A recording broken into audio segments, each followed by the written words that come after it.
There are 43 quintillion ways to scramble a Rubik's Cube. Write that number out and it's an 18-digit monster, more possible cube states than there are grains of sand on every beach on Earth combined, several times over. Almost all of those states are a hopeless tangle. But what if I told you that no matter how scrambled your cube is, no matter which of those 43 quintillion states you land on, it can always be solved in 20 moves or fewer? Today we're breaking down 5 things a supercomputer discovered when it fully solved this puzzle. The actual maximum number of moves any scramble ever requires, the single most wasteful habit beginners fall into without realizing it, the moment in a solve where most people quietly add 10 extra moves for no reason, the trick advanced solvers use to plan multiple moves ahead, and just how absurd this puzzle gets when you try to scale the problem up. Quick refresher in case it's been a while.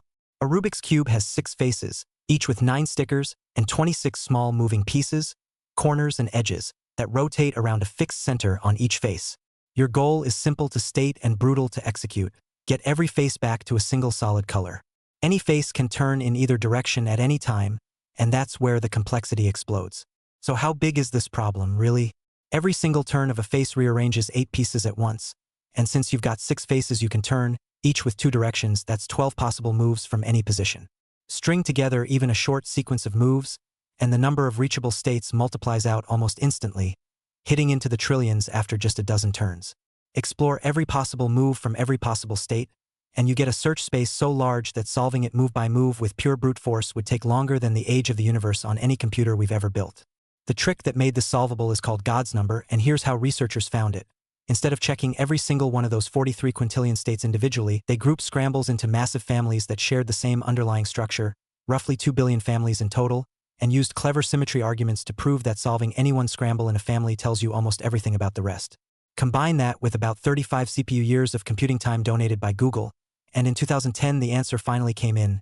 No matter how you scramble the cube, it can always be solved in 20 moves or fewer, and there exist positions that genuinely require all 20. That number, 20, is God's number, the true diameter of the entire puzzle. Let's start at the beginning of a solve, because that's where the clearest, most avoidable mistakes live. Beginners consistently waste moves in 4 specific spots. First, most new solvers rotate the whole cube in their hands constantly just to look for the next piece, when experienced solvers keep the cube still and track pieces with their eyes instead, a habit that alone can cut 10 to 15 seconds off an early solve. Second, here's the counterintuitive one. When solving the first layer, it's often faster to temporarily break a piece you just placed correctly and redo it, rather than working around it, because untangling a blocked piece the safe way frequently costs more total turns than the 2 extra moves of breaking and refixing it.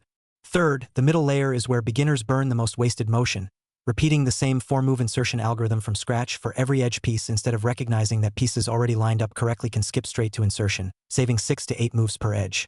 Fourth, most solvers treat the final layer as one giant unsolvable mess and default to a long general-purpose algorithm, when recognizing just one of 7 common last-layer patterns can cut the finishing sequence almost in half.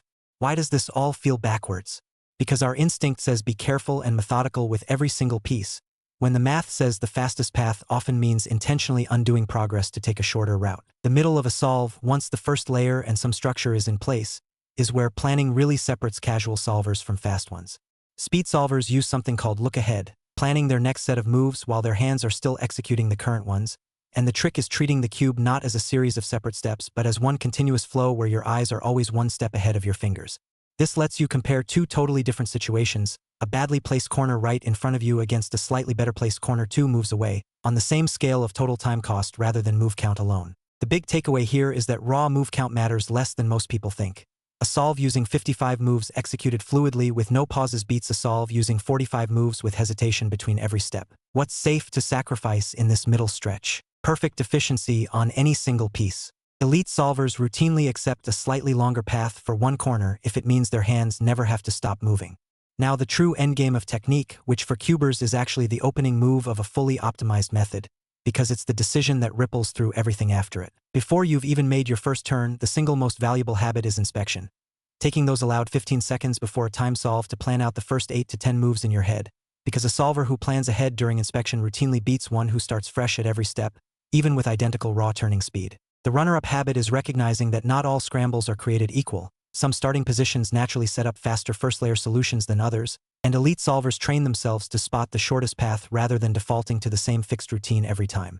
And the one hard rule here, never solve corners and edges of the last layer as 2 fully separate stages if you can help it, because combining them with more advanced methods eliminates dozens of redundant moves that a beginner-friendly approach forces you to make twice.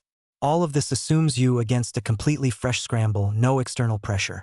Real competition has an opponent, whether that's another solver across the table or simply the clock, and that changes things. Against a real competitive clock, the optimal approach shifts from finding the objectively fewest moves to finding the fastest execution time, which sounds similar but isn't. A slightly longer sequence that your hands can turn almost twice as fast will always beat a shorter one your fingers fumble through. If you're behind on pace mid-solve, the correct move is to prioritize speed over elegance, accepting a rougher, more move-heavy finish rather than pausing to find the cleanest solution. If you're ahead of your usual pace, you can afford to slow down fractionally on the final layer to avoid a costly mistake, since a clean finish beats a fast one that ends in a fumble and a restart. A simple heuristic for knowing which mode you're in: compare your current time to your personal average split at that same stage. If you're running behind that benchmark, prioritize raw speed. If you're ahead, prioritize precision. So how far can this actually scale? One competitive human solving with a trained method averages somewhere around 8 to 10 seconds for a full solve. Get a room of 100 trained speedcubers all solving simultaneously, and statistically, at least one of them lands a sub-5-second solve almost every single competition. Scale that up to every registered competitive cuber in the world, tens of thousands of people solving one cube each on the same day, and you'd expect roughly a dozen genuine sub-4-second solves, territory that pushes right up against the current world record. Push it further to a hypothetical stadium of 50,000 random people each given a scrambled cube and unlimited time but zero training, and by pure math, the vast majority would never solve it at all without help, since the intuitive trial-and-error approach realistically explores only a vanishingly small fraction of that 43 quintillion state space in a lifetime. And if you handed a cube to every person on Earth and had a supercomputer instantly find each of their optimal solutions, you'd be looking at a combined total of roughly 160 billion individual moves executed across the planet, using barely more than 20 moves per person to fully unscramble a puzzle so large that brute forcing it by hand would outlast the sun. That's the whole puzzle, broken down to its studs. Small enough to fit in your pocket and big enough to need 3.5 decades of donated computing time to fully map out. Thanks for sticking around this deep into the math with me, it means a lot.